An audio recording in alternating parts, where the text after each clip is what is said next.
ایک دفعہ کا ذکر ہے کہ ایک نامی گرامی چور ایک دن کہیں چوری کے لیے تاڑ کرنے گیا۔ تاڑ کرتے کرتے اسے شام ہو گئی اور وہ گھر سے بھی کافی دور تھا، اسی لیے وہ ایک گھر گیا اور ان سے کہا کہ مجھے آپ کے پاس ایک رات گزارنی ہے۔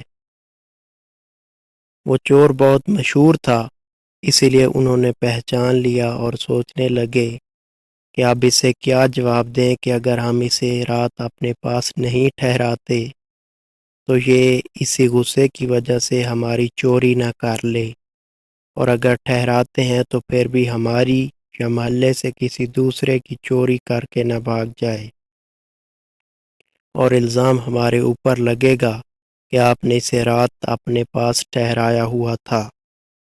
خیر انہوں نے کافی سوچنے کے بعد ایک ترکیب بنائی کہ اسے ٹھہرا بھی لیتے ہیں اور ایک آدمی پوری رات چھپ کر اس کا پہرا دے گا۔ انہوں نے اس چور کو کھانا دیا، بستر لگا دیا اور کافی دیر تک گپے شپے لگانے کے بعد سب سو گئے۔ پہرا دینے والا دیکھ رہا تھا کہ سب کو نیند آ گئی ہے، لیکن چور کو نیند نہیں آ رہی تھی۔ کافی کروٹیں بدلتا رہا، سونے کی کوشش کرتا رہا، لیکن اسے نیند نہیں آ رہی تھی۔ آخر کار وہ اٹھا اور ادھر ادھر دیکھا، اور دیکھنے کے بعد وہ اس گھر میں ایک ٹوکرے کے پاس گیا، اسے وہاں دودھ رکھا ملا۔ اس نے اس میں سے 2 انگلیاں لگائیں اور سو گیا۔ اس کے بعد اسے فوراً نیند آ گئی۔ خیر وہ تو سو گیا، لیکن پہرے دار حیران تھا کہ اس چور نے ایسا کیا کیا ہے کہ اب اسے فوراً نیند آ گئی ہے۔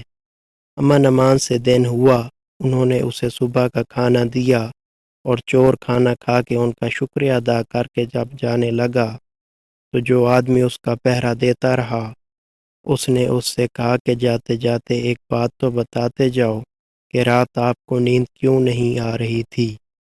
چور نے جواب دیا کہ میں نے پوری زندگی حرام کا مال کھایا تھا جو مجھ میں رس بس چکا ہے، اسی لیے رات جب میں آپ کا حلال کا کھانا کھا کے سویا تو مجھے نیند نہیں آ رہی تھی، اسی لیے مجبوراً مجھے اٹھ کے چوری کرنی پڑی، اور اس کے بعد دیکھا مجھے نیند آ گئی تھی۔ یہ ہوتا ہے حرام اور حلال کا فرق۔ اسی لیے اللہ ہم سب کو حلال کھانے کی توفیق عطا فرمائے، آمین۔